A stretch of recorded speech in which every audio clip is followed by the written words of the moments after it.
Sequel number 32 of the Church of Uganda at 150 years, a celebration. Tonight is a special sequel. Let me give you the background. There is a historical bond between Zanzibar and Buganda. Historians just grumble with this history. Many even get scared because they are not sure, is it correct? Is it hearsay? And so what did I do? During my visit to the National Archives in England at Kew in Surrey, I was not only interested about the files on Uganda, but I also took interest about the files of Zanzibar. And in those files are correspondences and notes and diaries of the very first Arabs to visit this part of the world. And when I say this part of the world, I mean Buganda. They wrote, they explained things that happened in the palace. It's all very rich in there. It just takes a researcher to go dig it out, put it together, and assemble the history. So the data is there, but unfortunately, researchers to put things together have been the ones lacking. I'm therefore proud tonight to produce this sequel, The Historical Bond Between Zanzibar and Buganda. It is therefore going to be a very long sequel, unusually long, because I want to dig the entire history. I want to dig the entire research I did. I want to put it together so that at the end of this sequel, it will cease to be a rumor. It will cease to be distorted information, and it will become facts, documented and available for any other researcher at the National Archives in Surrey. And therefore, the story begins. My name is Christopher Amos Chikomeko Ntambi. Kabaka Suna II welcomed the first Arabs to his palace in 1844, and they were led by Ahmed bin Ibrahim, who was accompanied by Sinai bin Umar. The history that bounds Buganda to Zanzibar can only be understood better by going back to the previous periods as early as 1806, when Prince Sayyid Sayyid, at the age of 15, plunged a knife into his regent, a cousin, Bedra ibn Saif, in Muscat, the capital of Oman. That was in the Middle East. That was after his father, Sultan Said ibn Ahmed, died during battle at sea in 1804. He was only 13 years, and so there was a need for a regent as the prince became of age. Unfortunately, Bedr bin Saif planned to kill the young crown prince, and that was the reason for the stabbing with a knife. In 1840, Sultan Said moved his headquarters from his Muscat capital of Oman in the Arabian Peninsula to Zanzibar.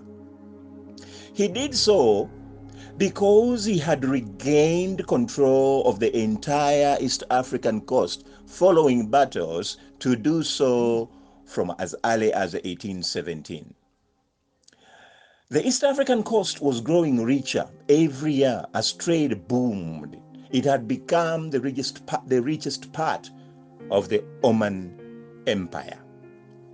Earlier, in 1809, at the age of 18, Sultan Said married a woman called Azeh bint Saif from Oman. He also married a Scheherazade from Persia, and both women by 1810 had failed to conceive. The Sultan gave up on his legal wives and got an Ethiopian slave woman, a slave wife, who conceived and in 1811 gave birth to a bouncing baby prince, Said Hilal, another slave wife from Caesarea. Now, this Caesarea is a place in northeast of the Black Sea, near the nation of Georgia. Yeah. So this woman also gave birth in 1815 to a baby prince who was named Said Khalid.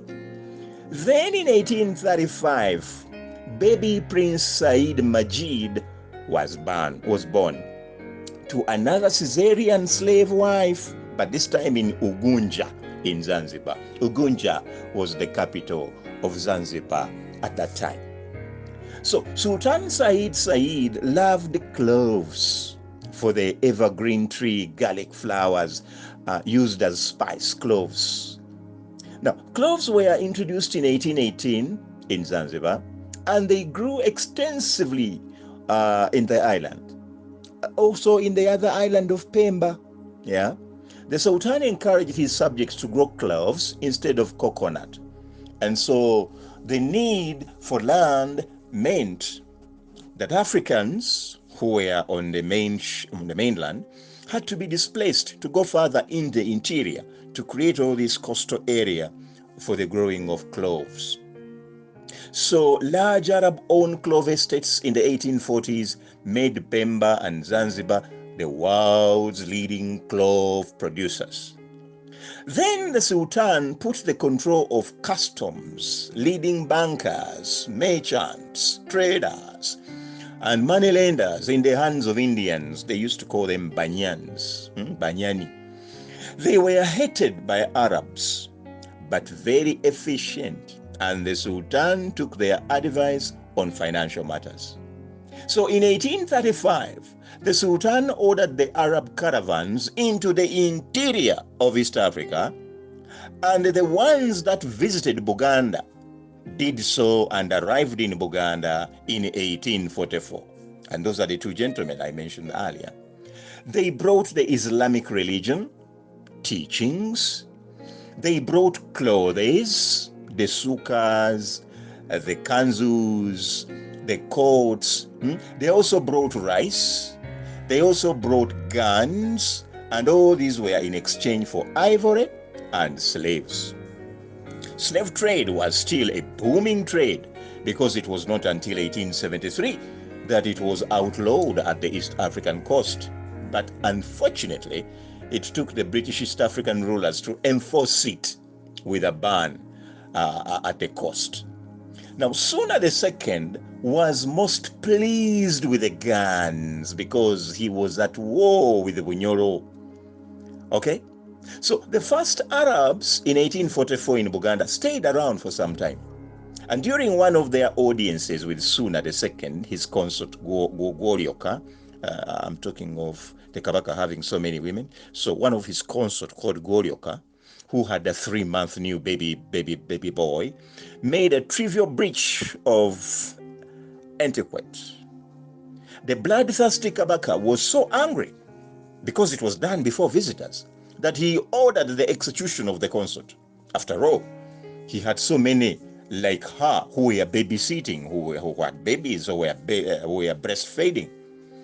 In fact, Goryoka's baby was handed over to the breastfeeding senior wife of the Kabaka, called Muganzi Rwaza. After the application of some special herbs on Muganzi Rwaza's breasts, the herbalists know how to do it, the babies sense the smell. Yeah, they fail to sense the smell of the mother and simply take the milk from the breasts. So that's how Muganzi Rwaza won over the prince to become a foster mother. Now, when the time for the first Arab visitors to depart came, and remember they had ivory, they had slaves to take, they appeared before Suna II and bid him farewell. The departing Arabs surprised Kabaka Suna, for as they departed, they had a special request. They appeared before Suna, and what did they want? They were seeking forgiveness They were saying the Islamic religion teaches forgiveness. So they were asking him to forgive his own consort, Goryoka, who was on death row. So Suna accepted because these were visitors. But he asked them that if she will not die because of their request, then they better go with her as a slave woman, which they were okay with. And so the Arabs, the two Arabs and their porters, with slaves and ivory, went back home with Suna's consort, who had been condemned to death, called Goryoka. They reported to the Sultan Said about their successful journey to the great kingdom of Uganda. They also informed the Sultan about the merchandise they had returned with, slaves and ivory. They also told them about the unique slave, the wife of that great king, one of the many wives anyway. And for some reasons, the Sultan got excited about the slave queen, from Uganda, Uganda's palace.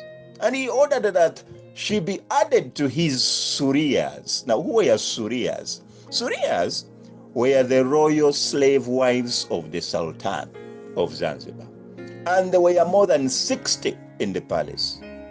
They had bared him over 80 children in both Muscat and Zanzibar. The slave wives, their offsprings, were recognized as legitimate. But unfortunately, the ratio of boys to girls proved that the Sultan had a genetic propensity for the female X chromosome when compared to the Y male chromosome. So Goryoka was given the Muslim name Sarah. In 1845, Sultan Said paid a visit to Muscat. This is now in Oman. And he took with him a good number of slave wives, including the newly added Sarah, or for you can call her Goryoka. While in Muscat in 1845, Sarah Goryoka's turn to spend some nights with the Sultan came, and she conceived. When she gave birth later in 1845, her baby boy was named Bagash. After Sultan Said had returned to Mombasa, tragedy struck in Muscat, where his eldest son, Prince Said Hilal, died on the 28th of June, 1851.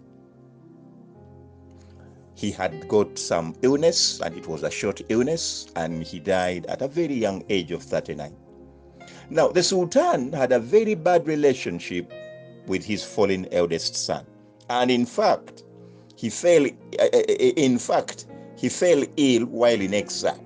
The relationship was that bad. The son had gone into exile, and that is where he died from.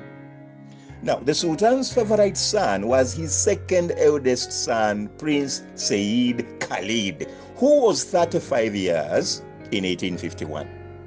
And it was him he had declared to be the crown prince way far back in 1844 as the first Arabs were arriving in Uganda.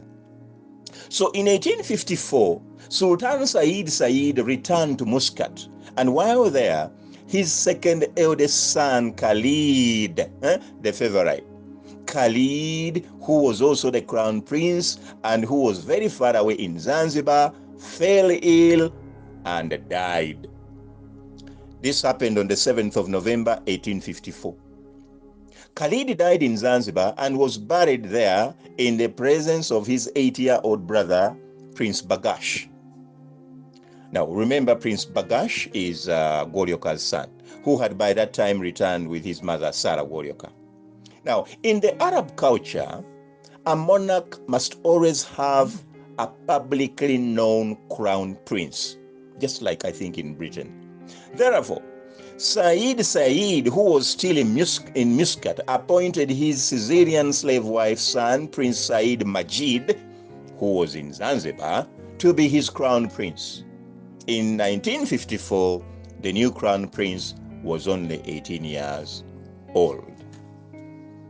In 1856, Sultan Said, who was still in Muscat, fell ill, got worried that he might die in Oman.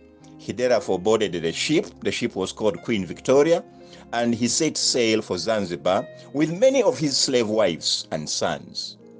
While at sea, the Sultan's legs became swollen and the thighs followed suit. He also developed severe dysentery, and at 8 a.m. on the 19th of October 1856, he passed away inside that ship.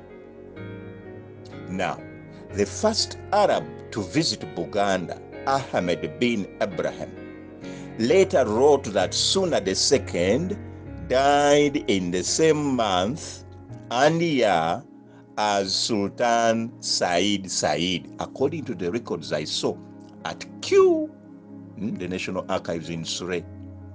That is what Ibrahim bin Ibrahim says, that Suna died in the same month, which is October, and on the same year as the Sultan Said. Remember, in Buganda, we have a problem. We think that Suna might have died in 1854 or 1856. Now, this other source sorts that out. So the year should now be 1856. And historians should now stop that debate. We have another extra source. Now, Sultan Said was buried at Zanzibar next to the grave of his son, Prince Said Khalid.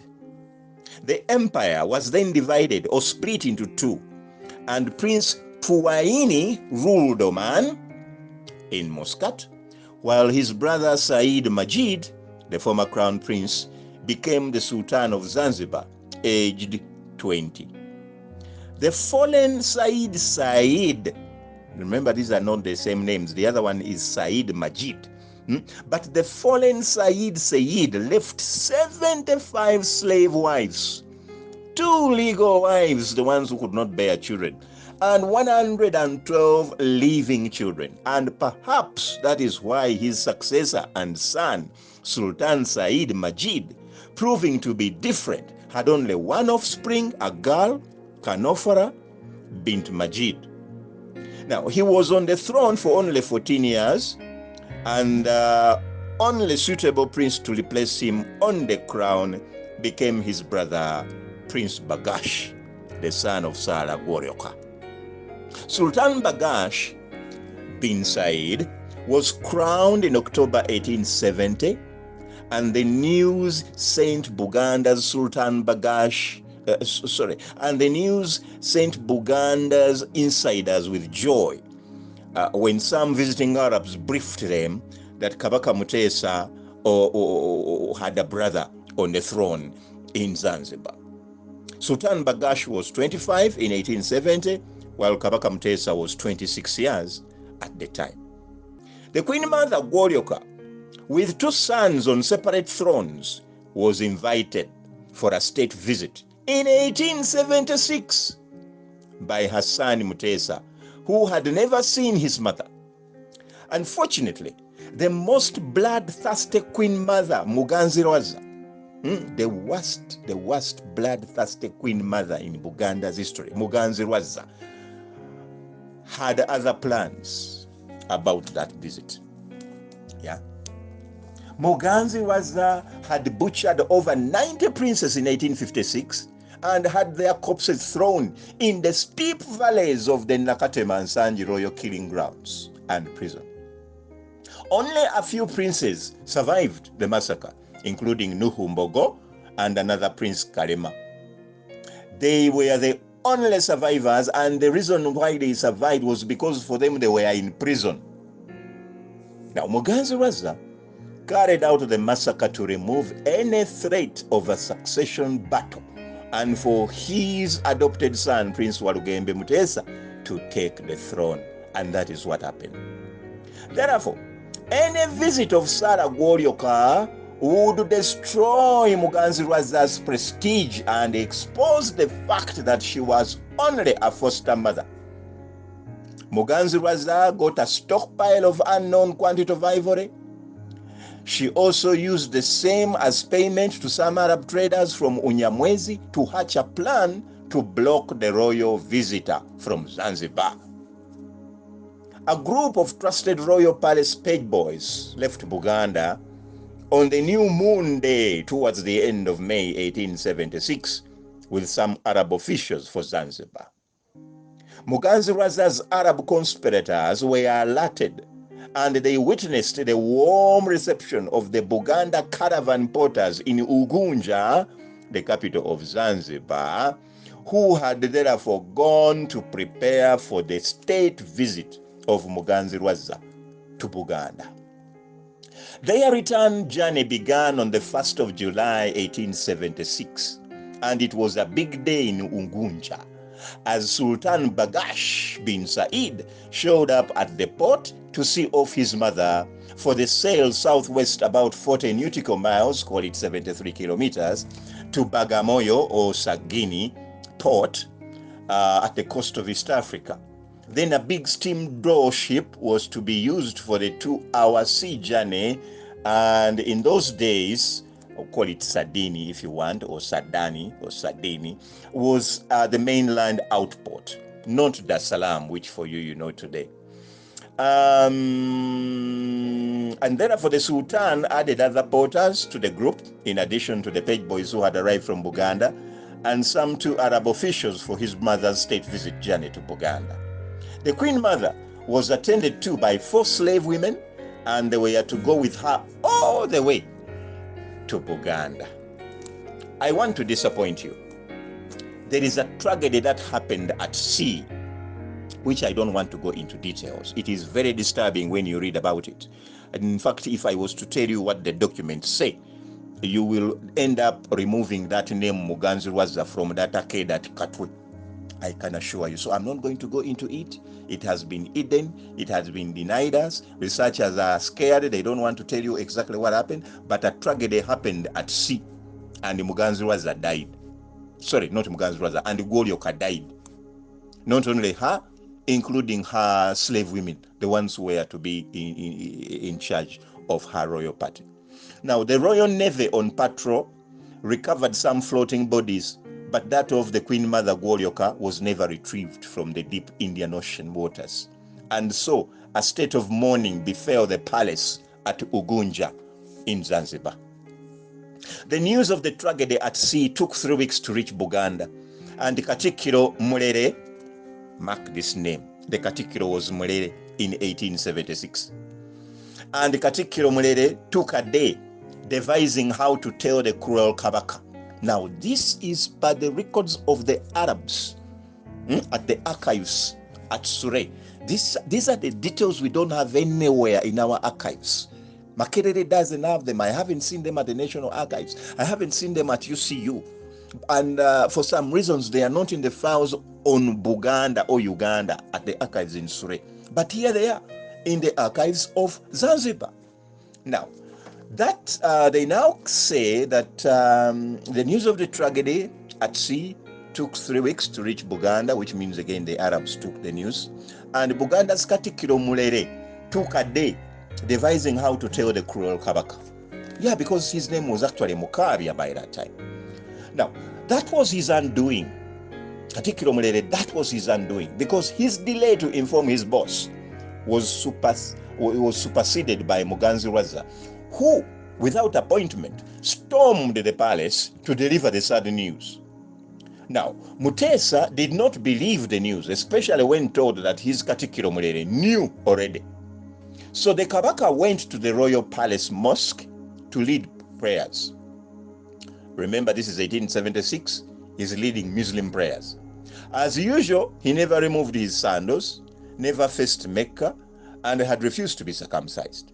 So the royal pages and some few Arabs at the palace mosque did not read the Kabaka's mood when he led those prayers.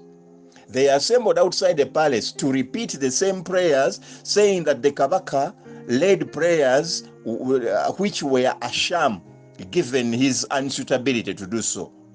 The palace mosque keeper, one called Nzalambi, told the Kabaka about the repeat prayers outside the palace, and in a reg ordered the arrest of all the Muslim confessing page boys and their African instructors.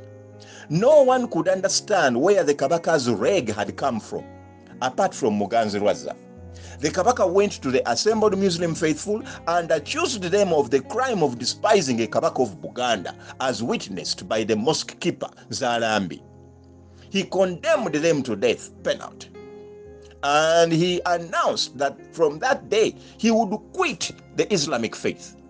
The Kabaka told Nzalambi to convert the palace mosque to an African medicine man shrine and remain its keeper.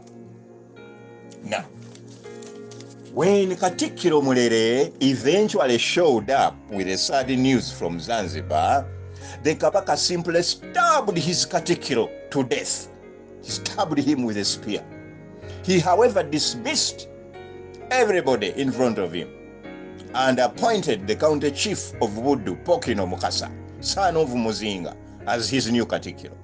So this is when we actually get to know the appointment of Katikkiro Mukasa, that it begins in 1876. Now, the palace pages were marched to Namugongo Public Executions Ground, a journey that took several days, and on the 28th of July 1876, over 70 of them were burned to ashes. The Emin Pasha diary, which records the incident of that day, did not list their names. The Emin Pasha diary notes were, however, republished in the Uganda Journal, volume 28 of 1964, on pages 151 to 163, titled Muslim Matters.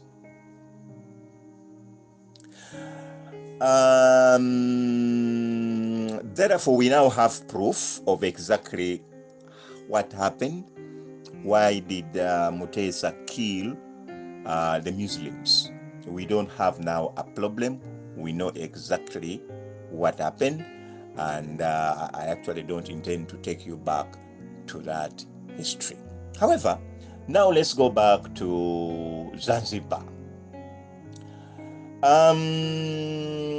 We all know that Muganzi Rwaza died in 1882, and we also know that Goryoka's son, Sultan Bagash, also died in 1888. So as the Baganda were starting their civil war, Goryoka's son on the throne was also coming to an end. He died in that year, and he was not succeeded by his son. He was succeeded by his brother Khalifa bin Said, of another slave woman, and he had been born in 1852. Now, this other one also did not last for long. His reign lasted only up to 1890, and was also succeeded by his brother Ali bin Said, who was also born in 1854, only 2 years before their father died. He also ruled only up to March 1893. After that, for the first time, the throne was taken by someone, the throne of Zanzibar, who was not a son of the great Said, but a grandson, Hamid bin Thuwaini, who ruled up to 1896. It was during that time that Buganda Kingdom appointed Mikase Matimba as the permanent special envoy to Zanzibar. In 1896, there was a power struggle, and the British interfered to get a favorite prince, and so Prince Hamaoud bin Mohammed took the throne from August 1896, and he ruled all the way to July 1902. And he was also succeeded by Ali bin Hamoud to December 1911. Then the succession changed completely to the only son born in 1879 in Muscat, Oman, and that was to Harub bin Turaimini, and the widow Tukia bint, who was born in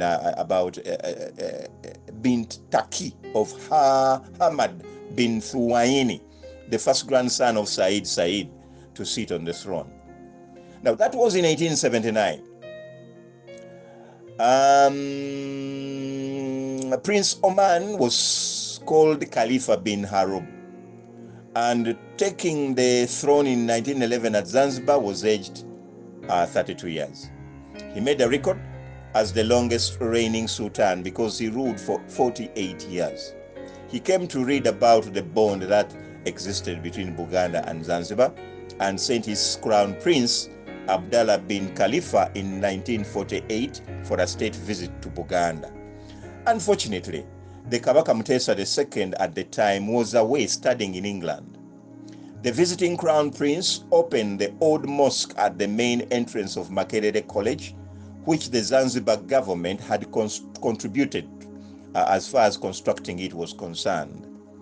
Way back in 1940, the college had admitted 9 Zanzibaris for the first time, and that explained the royal excitement as well.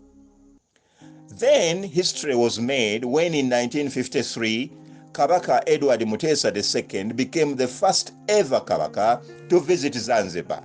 He was hosted by Sultan Khalifa bin Harub for the state visit in October 1953. And the two watched 2 games of regional soccer.